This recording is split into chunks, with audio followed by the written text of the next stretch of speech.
ആ സംസാരത്തിനിടയിൽ വാക്കിൽ എന്തെങ്കിലും വിട്ടുപോയെങ്കിൽ ക്ഷമിക്കുക. ഞാൻ പറഞ്ഞത് ആ 66 സുപ്രീം കോടതി റദ്ദാക്കിയിട്ടും കേന്ദ്ര സർക്കാർ അതിന് പകരമായി ഒരു വകുപ്പ് ഇതുവരെ കൊണ്ടുവരാൻ ധൈര്യപ്പെട്ടിട്ടില്ല. പക്ഷേ ഈ സർക്കാർ ഇടതുപക്ഷ മൂല്യങ്ങൾ ഉയർത്തിപ്പിടിക്കുന്ന സർക്കാർ ഈ കാടൻ നിയമം അത് വെറുതെ വന്നതല്ല. ഷർട്ടൊക്കെ വാങ്ങിച്ചു എന്നെ കൊണ്ടുവന്നപ്പോഴേ എനിക്ക് തോന്നി ആ കാലായിരിക്കും മന്ത്രിസഭയിൽ ചർച്ച ചെയ്ത് ഓർഡിനൻസ് ആയി പുറത്തിറക്കിയെന്നേ പറഞ്ഞുള്ളൂ. ഈ മനുഷ്യനോട് എത്ര പറഞ്ഞാലും മനസ്സിലാവില്ലേ. എന്നിട്ട് പാർട്ടി ജനറൽ സെക്രട്ടറി അടക്കം പിൻവലിച്ചു. നല്ല കാര്യം. പക്ഷെ അങ്ങനെ ഒരു കാടൻ നിയമം കേരളത്തിന്റെ മന്ത്രിസഭയാണല്ലോ. CPM-ന്റെ പോളിറ്റ് ബ്യൂറോ അംഗം മുഖ്യമന്ത്രിയായ CPM-ന്റെ കേന്ദ്ര കമ്മിറ്റി അംഗങ്ങൾ വരെ മന്ത്രിസഭയിലുള്ള CPI മന്ത്രിമാർ വരെ ഇങ്ങനെ വളരെ ഉത്തരവാദിത്വത്തോടെ ഇരിക്കുന്ന ഒരു മന്ത്രിസഭയാണല്ലോ.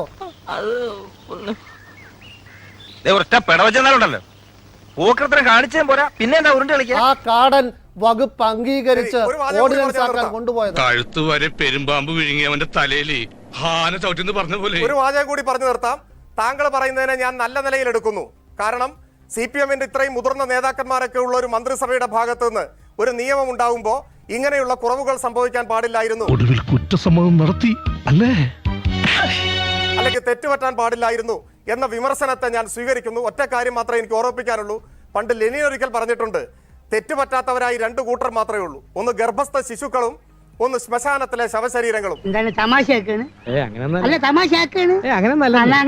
ജീവിച്ചിരിക്കുന്ന സകല മനുഷ്യർക്കും പെശകുകൾ പറ്റിയെന്ന് ബോധ്യപ്പെട്ടാൽ തിരുത്തും.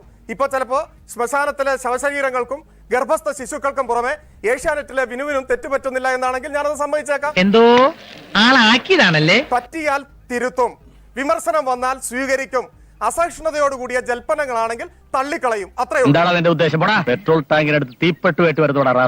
ഏഷ്യാനെറ്റ് ന്യൂസിലെ വിനുവിന് തെറ്റുന്നത് പോലെയല്ല കേരള മന്ത്രിസഭയ്ക്ക് തെറ്റുന്നത്. അത് CPM-ന്റെ പ്രഖ്യാപിത നിലപാടുകൾക്കെതിരായ ഒരു നിയമനിർമ്മാണം നടത്തുമ്പോൾ അത് ഏഷ്യാനെറ്റ് ന്യൂസിലെ വിനുവിന് തെറ്റിയതുപോലെയോ വിനുവിന്റെ ജൽപ്പനം പോലെയോ കാണാൻ കഴിയുന്നില്ലെങ്കിൽ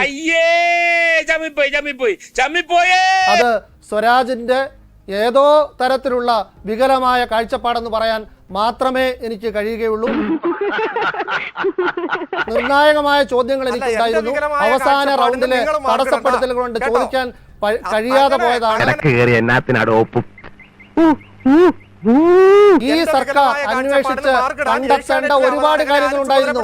സ്വപ്നയുടെ നിയമനം, ശിവശങ്കർ നടത്തിയ മറ്റ് നിയമനം, ഇതിനകം തന്നെ കേരള സർക്കാർ അന്വേഷിച്ച് പുറത്തു കൊണ്ടുവരേണ്ട ഒന്നും പുറത്തു വന്നിട്ടില്ല. ഇതിനൊന്നും കൊള്ളുകയില്ലെന്ന് നീ വീണ്ടും വീണ്ടും തെളിയിച്ചിരിക്കുകയാണ് എന്റെ വിജയം. ഏറ്റവും ഒടുവിൽ ആകെ പുറത്തു വന്ന സ്പ്രിംഗ്ലർ റിപ്പോർട്ടിൽ മറ്റൊരു അന്വേഷണത്തിന് കൂടി തീരുമാനിക്കുകയായിരുന്നു സർക്കാർ. നിർലജ്ജം നിരന്തരം പ്രവർത്തിക്കാൻ കഴിയുന്ന ഒരു സർക്കാരായി ഈ സർക്കാർ അധപ്പതിച്ചിരിക്കുന്നു. എന്നെ അപമാനിക്കരുത്. ഭരണത്തിന്റെ ഇടനാഴികളിൽ ഇന്ന് വരെ ആരും എന്നോട് ഇങ്ങനെ ഇടപെട്ടിട്ട്. ഞാൻ ഒരു ആരോപണത്തിന് മുതിരുന്നില്ലെന്നേ. നമ്മുടെ മുൻപിൽ സ്വയം സംസാരിക്കുന്ന വസ്തുതകൾ ഇത്രയ്ക്കൊക്കെ താങ്കൾ ഇപ്പോൾ പറയാൻ തയ്യാറായെങ്കിൽ പിന്നെ എന്തുകൊണ്ടാണ് ഇതൊരു നിലപാടായി CPM പറയാത്തതെന്നാണ് ഞാൻ ചോദിക്കുന്നത്. അത് ഈ തള്ളി പറയപ്പെട്ട ആർക്കും വേണ്ടാത്ത ശിവശങ്കർ ആയതുകൊണ്ടാണോ? നിനക്ക് ഈ ഇളിപ്പാണ് നല്ലത്. എടാ, ദൈവം ഓരോ കാര്യത്തിനും ഓരോരുത്തരെ സൃഷ്ടിച്ചു വിട്ടിട്ടുണ്ട്. അതിന്റെ ഉദാഹരണമാണ് നീ. ചോദ്യം ഞാൻ ആസ്വദിക്കുന്നു. ഈ ചർച്ച കാണുന്ന കേരളത്തിലെ ജനങ്ങൾക്ക് കാര്യങ്ങളൊക്കെ ബോധ്യമായിക്കോളും. ഇവിടെ ഈ അന്വേഷണമെല്ലാം ഈ തെരഞ്ഞെടുപ്പ് വരെ പോകും, കാരണം ഇത് രാഷ്ട്രീയമാണ് എന്നൊരു നിലപാട് കേരളത്തിൽ പ്രബലമായ LDF തന്നെ രണ്ടാമത്തെ കക്ഷിയുടെ സംസ്ഥാന സെക്രട്ടറി നിലപാടെടുത്തിട്ടുണ്ട്. എന്നിട്ട് എന്തുകൊണ്ട് അയാൾ എന്നോട് പറഞ്ഞില്ല? CPM-ഉം ഈ പല രാഷ്ട്രീയ ലക്ഷ്യത്തെയും തുറന്നു കാണിക്കാനുള്ള ശ്രമം നിങ്ങൾ നടത്തുന്നുമുണ്ടല്ലോ. ഈ വ്യാജബിരുദമുള്ള ഒരാളെ നിയമിക്കുക എന്നൊക്കെ പറയുന്നത് കുറ്റമല്ലേ? ഇവിടെ തൊഴിൽ തട്ടിപ്പ് എന്നൊക്കെ പറഞ്ഞാൽ അകത്ത് കിടക്കേണ്ട കുറ്റമാണ്. എന്താണ് യഥാർത്ഥത്തിൽ ഈ കമ്മിറ്റി തന്നെ കണ്ടെത്തിയത്? താൻ പറയില്ലല്ലേ? അറിഞ്ഞാലേ പറയാൻ പറ്റൂ. അപ്പോ യഥാർത്ഥത്തിൽ അന്വേഷണ ഏജൻസികൾ എന്ത് ചെയ്യുകയാണെന്ന് ചോദിക്കുന്ന നമ്മുടെ സംസ്ഥാന സർക്കാർ ഇതുമായി ബന്ധപ്പെട്ട് ഈ മാസങ്ങളിൽ നടത്തിയ അന്വേഷണമോ അതിന്റെ പുരോഗതിയോ വ്യക്തമാക്കാൻ താങ്കൾക്ക് പറ്റുമോ? ഇത് വല്ല ഇടങ്ങേറായ അന്വേഷണ ഉദ്യോഗസ്ഥന്മാരുമായി ബന്ധപ്പെട്ട് നിങ്ങൾക്ക് തന്നെ മനസ്സിലാക്കാൻ സാധിക്കുന്ന ഒരു കാര്യമാണ്. അന്വേഷണ പുരോഗതിയെ സംബന്ധിച്ച് ആധികാരികമായിട്ട് ഇപ്പൊ പറയാൻ എനിക്ക് സാധിക്കില്ല.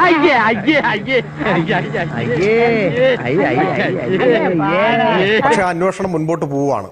സമാന സ്വഭാവമുള്ള അന്വേഷണങ്ങൾക്ക് എടുത്തിട്ടുള്ള സമയവുമായി വെച്ചു നോക്കിയാൽ ഇപ്പൊ സമയം വൈകി എന്ന് പറയാൻ സാധിക്കില്ല. തള്ളി ഇവിടം വരെ കൊണ്ടുവന്നില്ലേ? ഇനി തള്ളല്ലേ താങ്ങൂ. ഞാൻ മറ്റു കാര്യങ്ങളിലേക്ക് വരാം. ഈ രണ്ടുപേരും പ്രതികരിച്ചിട്ടുള്ള ചില ഒറ്റ സെക്കൻഡ് ശ്രീ സ്വരാജ് നോക്കൂ, ഞാൻ ചോദിക്കുന്നതല്ല. ഇപ്പൊ നോക്കൂ, ഈ ഇതുമായി ബന്ധപ്പെട്ട അദ്ദേഹം ക്രമക്കേട് നടത്തിയെങ്കിൽ ആ അന്വേഷണത്തിന് യഥാർത്ഥത്തിൽ നമ്മൾ ഈ പറയുന്ന സമയം വേണോ? ഇതൊരു നടക്ക് പോണ മാതിരില്ല. ഇത് ഫൈസൽ ഫരീദിനെ അടക്കം ചോദ്യം ചെയ്യേണ്ട ഒരു കേസ് അടക്കമുള്ള വിഷയത്തിലാണ് നിങ്ങൾ ഈ 100 ദിവസം തന്നെ അധികമാണെന്ന് പറയുന്നത്. ഇവിടെ സംസ്ഥാന സർക്കാരിന് ഈ എം ശിവശങ്കർ എന്ത് തട്ടിപ്പ് നടത്തി എന്ന അന്വേഷണം പൂർത്തിയാക്കാൻ ഈ സമയം ധാരാളമല്ലേ യഥാർത്ഥത്തിൽ? രാഘവൻ പറഞ്ഞത് വാസ്തവം. രാഘവൻ പറഞ്ഞത് വാസ്തവം. ഫൈസൽ ഫരീദ് ഉൾപ്പെടെയുള്ളവരെ ചോദ്യം ചെയ്യാനുള്ള അന്വേഷണത്തിൽ 100 ദിവസം അധികമാണെന്നല്ല പറഞ്ഞത്. ഫൈസൽ ഫരീദിന്റെ രോമത്തിൽ തൊടാൻ പറ്റിയില്ല എന്നാ പറഞ്ഞത്. എന്റെ മനോഹര, നിന്നെ ഞാൻ കൊല്ലം കുറെ ആയില്ലേ കാണാൻ തുടങ്ങിയിട്ട്. ഫൈസൽ ഫരീദ് അവിടെ അറസ്റ്റിലായി 1 മാസം കഴിഞ്ഞിട്ട് ഇവിടെ കൊടുത്തിട്ടുള്ള റിപ്പോർട്ടിലും അദ്ദേഹം ഒളിവിലാണെന്ന് തെറ്റ് പറഞ്ഞ ആ മഠയത്തരത്തെയാണ് ഞങ്ങൾ വിമർശിച്ചിട്ടുള്ളത്. അത് ശരി. അത് മറ്റൊരു വിഷയമാണ്. ഒരുപാട് കള്ളങ്ങൾ കൊണ്ട് പുതിയൊരു വിശദീകരണം ഇനി ഇവിടെ വേണ്ട. സഖാവ് ലെനിന്റെ കാര്യങ്ങളൊക്കെ അദ്ദേഹം പറഞ്ഞു. വിദേശ ഇത്തരത്തിലുള്ള കാര്യങ്ങൾ എടുക്കുന്നതിൽ തെറ്റില്ല എന്ന് അദ്ദേഹം പറഞ്ഞത് ഞാൻ സമ്മതിക്കാം. അവിടെ തീർന്നിട്ടില്ല, ബാക്കി വന്നിട്ട് തരുന്നുണ്ട്. പക്ഷെ ഒരിടത്തും സഖാവ് ലെനിൻ 1924 മരണപ്പെട്ടു പോയ സഖാവ് ലെനിൻ ഉയർന്ന ബ്ലേഡ് റേറ്റിൽ മസാല ബോണ്ട് പോയി സബ്സ്ക്രൈബ് ചെയ്യണമെന്ന് പറഞ്ഞിട്ടില്ല. ഇവിടെ HDFC 6.8% മസാല ബോണ്ട് വാങ്ങിച്ചത്. ഇവിടെ DHFL എന്ന് പറഞ്ഞ കമ്പനി 7.3% മസാല ബോണ്ട് വാങ്ങിച്ചത്. ഇവിടെ കേന്ദ്ര സർക്കാരിന്റെ IFDL അടക്കമുള്ള 3-4 സ്ഥാപനങ്ങൾ ഏകദേശം 7%-നും 7.5%-നും മസാല ബോണ്ട് സബ്സ്ക്രൈബ് ചെയ്തപ്പോൾ സഖാവ് ലെനിൻ പറഞ്ഞിട്ടാണോ നിങ്ങൾ 9.723 മസാല ബോണ്ട് വാങ്ങിച്ചത്? ഇവിടെ ബ്ലേഡ് റേറ്റ് പോയി മസാല ബോണ്ട് വാങ്ങിക്കാൻ പറഞ്ഞത് സഖാവ് ലെനിനാണോ ശ്രീ തോമസ് ഐസക് ആണോ? ഇനി ഇങ്ങനെയൊക്കെ പാടുള്ളൂ. എന്റെ സ്വരാജ് 2150 കോടി രൂപ നമ്മൾ 2018 എടുത്തിട്ട് ഈ 2021 കഴിയുമ്പോൾ ഏകദേശം 3600 കോടി 1500 കോടി രൂപ നമ്മൾ പലിശയായിട്ട് കൊടുക്കുകയാണ്. നാശത്തിലേക്കാ നിങ്ങൾ പോകുന്നത്.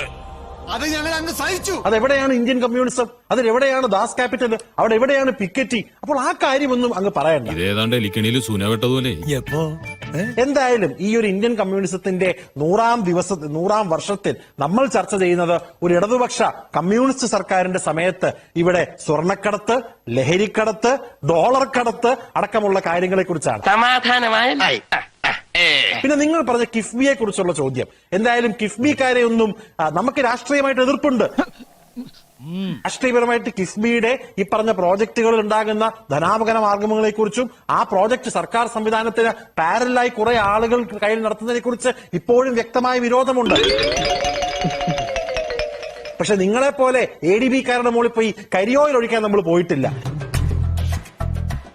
2030 ആകുമ്പോൾ ഞാൻ വളരെ ഉത്തരവാദിത്തോടെ പറയുകയാണ്, കേരളത്തിന്റെ സാമ്പത്തിക രംഗത്തുണ്ടാക്കാൻ പോകുന്ന ആഘാതം നമ്മൾ സ്റ്റേറ്റ് പ്ലാനിനുള്ളിൽ ഈ പ്രോജക്റ്റുകൾ ചെയ്തായിരുന്നെങ്കിൽ ഉണ്ടാക്കുന്നതിന്റെ 10 ഇരട്ടി സാമ്പത്തിക ആഘാതം കേരളത്തിൽ ഉണ്ടാക്കാൻ പോകുന്നു എന്നുള്ള കാര്യം വളരെ ഉത്തരവാദിത്തോട് പറയുകയാണ്. എല്ലാം ഇയാൾക്കറിയാം, ശരിയല്ലടോ?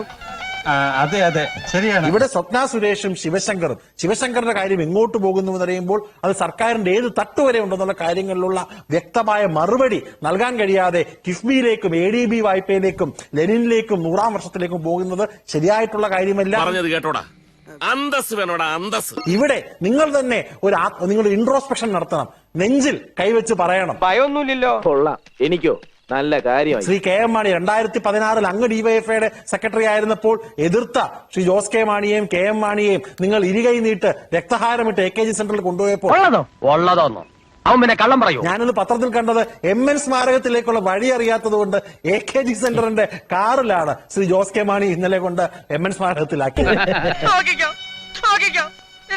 ഒരു 6 ഇഞ്ച് നീങ്ങി ഒരു ചുവന്ന സ്വിച്ച് കാണുന്നുണ്ടോ? കാണുന്നുണ്ട്. ഈ സ്വിച്ചിന്റെ കാര്യമാണ്. ചുവന്ന സ്വിച്ച് അമർത്തിയോ? അമർത്തി.